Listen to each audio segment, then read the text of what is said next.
এই দেখুন বন্ধুরা, এই শাকটা মাঠে হয়েছে, মাঠ থেকে তোলা হচ্ছে।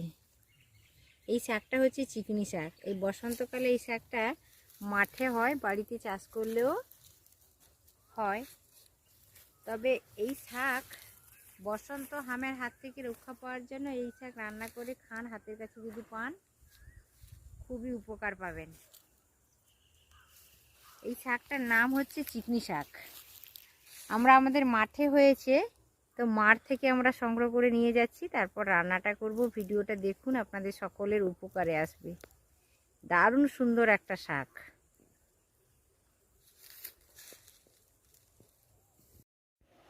নমস্কার বন্ধুরা, কেমন আছেন সবাই? গঙ্গাসাগরের বনেদি রান্না ও পরিবেশ ইউটিউব চ্যানেলে সবাইকে আমি নতুন একটা ভিডিও দেখার জন্য আমন্ত্রণ জানালাম। চলুন আমাদের বাগান থেকে একবার ঘুরে আসি।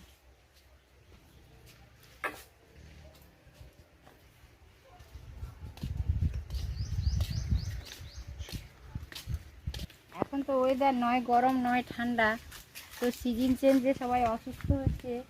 বন্ধুরা সবাই সাবধানে থাকবেন।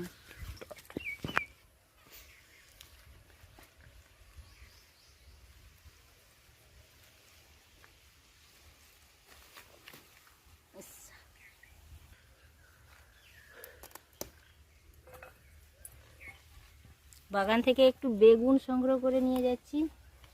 আজ একটা নতুন টাইপের শাকের রেসিপি করব বন্ধুরা, ভিডিওটা দেখতে থাকুন। এই শাকটি এই বসন্তের প্রতিষেধক হিসেবে ব্যবহার হয় ওই শাকটা, তো হাতের কাছে পেলে আপনারা অবশ্য খাবেন। আমি শাকটা দেখাবো, শাকটা আমাদের এই বাগানেরই শাক, তো দেখতে থাকুন ভিডিওটা।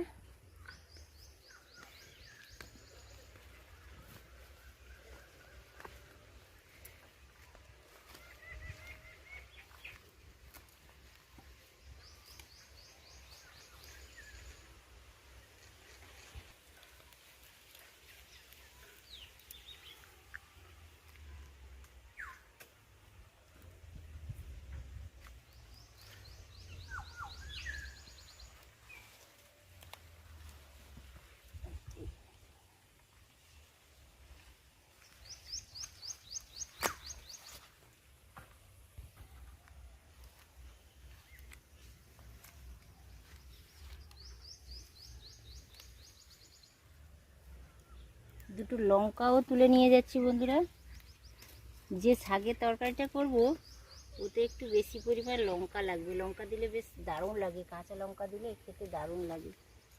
তো আমি কয়েকটা কাঁচা লঙ্কার গাছও লাগিয়েছিলাম। এই দেখুন সরু সরু লঙ্কাগুলো তুলে নিয়েছি বেশ কয়েকটা। বেগুনের কাঁচা লঙ্কা বাগান থেকে সংগ্রহ করে নিয়েছি। এবার চলুন রান্নাটা করব, বাড়িতে চলে যাচ্ছি। বন্ধুরা শাকটা আমি আপনাদের দেখাচ্ছি, শাক তোলাটাও দেখিয়েছি, এখন শাকটাও দেখিয়ে দিচ্ছি আর একবার। এই দেখুন, এটা হচ্ছে চিকনি শাক। এই বসন্ত ঋতুতেই এই শাকটা পাওয়া যায়, সারা বছর কিন্তু পাওয়া যায় না। হাতের কাছে পেলে অবশ্য আপনারা একবার না একবার ট্রাই করে দেখবেন। এই শাকটা বসন্তের প্রতিষেধক হিসেবে ব্যবহার করা হয়। এই সময় এই শাকটা পাওয়া যায়, আর এটা খেতে ভীষণ ভালো লাগে। একটা কষাটে লাগে, শাক কষাটে ভীষণ ভালো লাগে খেতে।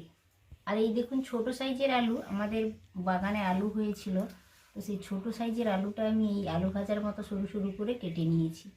এটা খোসাটা আমি ফেলে দিইনি, কারণ ছোট সাইজের আলু খোসাটা ফেলতে পারলাম না। আপনারা খোসাটা তুলে নিতে পারেন, ছোট সাইজের যদি হয় খোসা না তুলেও রান্না করলে কোনো ক্ষতি নেই। আর বড় সাইজের আলু হলে খোসাটা তুলে নেবেন। শাকের পরিমাণ অনুসারে আপনারা আলুটা ব্যবহার করবেন। আমি মোটামুটি 250-300 গ্রাম ওজনের ছোট সাইজের আলু কেটে নিয়েছি। আর বাগান থেকে বেগুন তুলে নিয়ে এসেছিলাম, তো সরু সরু করে দুটো বেগুন কেটে নিয়েছি, আর কিছুটা পরিমাণ আলু কেটে নিয়েছি। আর এই দেখুন, এই তরকারিটাতে একটু পেঁয়াজের পরিমাণ বেশি দিলে খেতে বেশ ভালো লাগে, আর কাঁচা লঙ্কা আর পেঁয়াজের পরিমাণটা একটু বেশি দিলে দারুণ লাগে খেতে। আর ছোট সাইজের চিংড়ি মাছ দেখিয়েছিলাম আপনাদের, এই চিংড়িটাও আমি বানিয়ে নিয়েছি। পুকুর থেকে ধরা হয়েছে ছোট সাইজের চিংড়ি মাছ।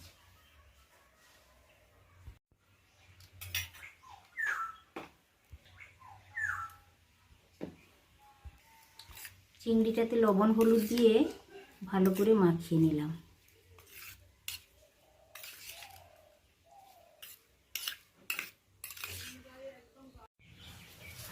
সমস্ত কিছু রেডি করে নিয়েছি, চিংড়ি মাছ রেডি করে নিয়েছি, শাকটাও ধুয়ে রেখেছি অনেক আগে থেকে, জলটা ঝরে গেছে। বেগুন আলু কেটে নিয়েছি, চিংড়ি মাছ বানিয়ে নিয়েছি, পেঁয়াজ কাঁচা লঙ্কা কেটে নিয়েছি। এবার উনুনটা জ্বেলে দিলাম।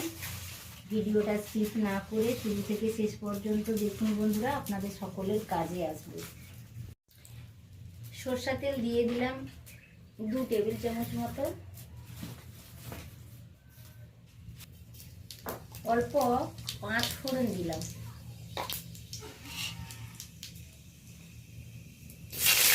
সেরা কাঁচা লঙ্কা দিলাম আর পেঁয়াজ কিছুটা পরিমাণ দিয়ে দিলাম।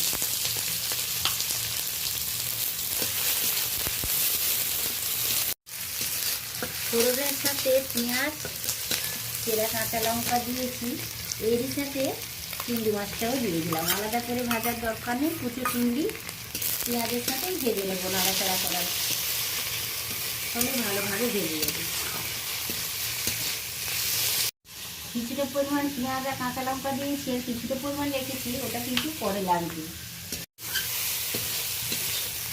পেঁয়াজ আর কাঁচা লঙ্কার সাথে চিংড়িটা বেশ ভালোভাবে ভেজে রেখে এবার আমি কেটে রাখা আলুটা দিয়ে দেব।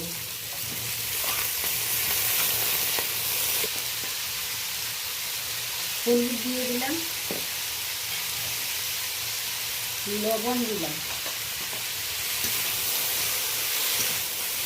ভালো করে নাড়াচাড়া করে নেব। এই শাকের তরকারিটা খেতে কিন্তু দারুণ লাগে। এই শাকের তরকারিটা রান্নার জন্য কোনো জলের প্রয়োজন নেই। একটা ঢাকনা চাপিয়ে দেবো, আলু বেগুনটা ভালোভাবে কুক হয়ে যাবে, তারপর আমি শাকটা ব্যবহার করব।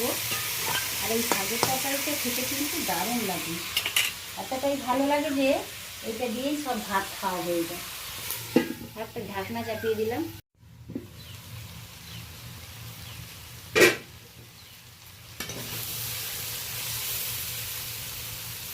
আলু বেগুন সবই ভালোভাবে কুক হয়ে গেছে বন্ধুরা। এবার শাকটা তুলে দেব। এই শাকটার নাম হচ্ছে চিকনি শাক। এই সিজনেই পাওয়া যায়, বছরের একটাই সিজনে পাওয়া যায়, সারা বছর কিন্তু পাওয়া যায় না। হাতের কাছে পেলে অবশ্য আপনারা ট্রাই করে দেখবেন, খেতে দারুণ লাগে।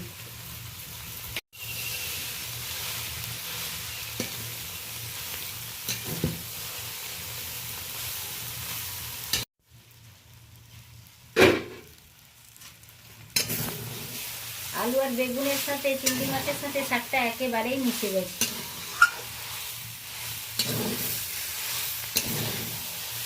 একটু হালকা করে নাড়াচাড়া করে নিলাম, প্রায় হয়ে এসেছে তরকারিটা। বন্ধুরা এখানে একটা কথা বলে রাখি, আমি কিন্তু গুঁড়ো লঙ্কা ব্যবহার করলাম না এই তরকারিটাতে। আপনারা চাইলে অল্প গুঁড়ো লঙ্কাও ব্যবহার করতে পারেন।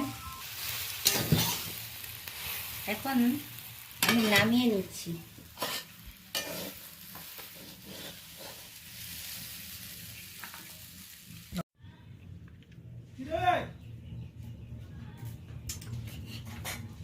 এক চামচ মতো সরষা তেল দিয়ে দিয়েছি, আপনারা চাইলে আরও অল্প তেলও ব্যবহার করতে পারেন। তো এখন তো সবাই ভীষণ অসুস্থ, তো কম তেলে তরকারি রান্না করে খেলেই মনে হচ্ছে বেশি ভালো। তো আপনারা বুঝেই ব্যবহার করবেন। অল্প জিরে গুঁড়ো দিলাম, অল্প ধনে গুঁড়ো দিলাম। তরকারিটা শেষের দিকে যদি অল্প জিরে গুঁড়ো ধনে গুঁড়ো দিয়ে পেঁয়াজটা একটু ভেজে হালকা করে এইভাবে যদি আমি যে শাকটা নামিয়ে রেখেছিলাম আবারও দিয়ে দিলাম, যদি একটু নাড়াচাড়া করে নেওয়া যায় তাহলে খেতে কিন্তু দারুণ লাগে বন্ধুরা। একটা জিরে ধনের ফ্লেভার আছে আর একটু পেঁয়াজটা কাঁচা কাঁচা থাকে, খেতে কিন্তু দারুণ লাগে। এইভাবে একবার করে দেখুন। তরকারিটা একেবারে রেডি হয়ে গেছে খাওয়ার জন্য বন্ধুরা। খুব অল্প টাইমের মধ্যে এই তরকারিটা বানিয়ে নেওয়া যায়। খেতে কিন্তু দারুণ লাগে।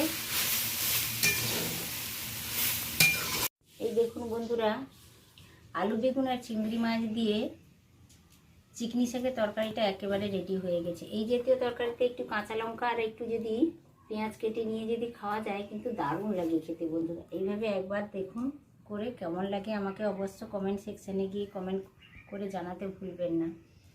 আজ তাহলে আসি, আর ভিডিওটা যদি ভালো লাগে অবশ্য ছোট্ট ইউটিউবারের কথা মনে রেখে একটা লাইক দিয়ে দেবেন, পরিচিতদের মধ্যে শেয়ার করবেন, আর চ্যানেলটিকে অবশ্য সাবস্ক্রাইব করে রেখে দেবেন বরাবরের জন্য। আমাকে সাপোর্ট করুন বন্ধুরা, না হলে আমি এগোতে পারবো না। আপনাদের একটা লাইক আমাকে অনেক ভিডিও বানানোর জন্য উৎসাহ যোগায়। আজ তাহলে আসি, আবার দেখা হবে পরের ভিডিওতে। তত সময় আপনারা সকলে সুস্থ থাকুন, ভালো থাকুন। আজকের মতো টাটা, নমস্কার। পেঁয়াজ খাবে?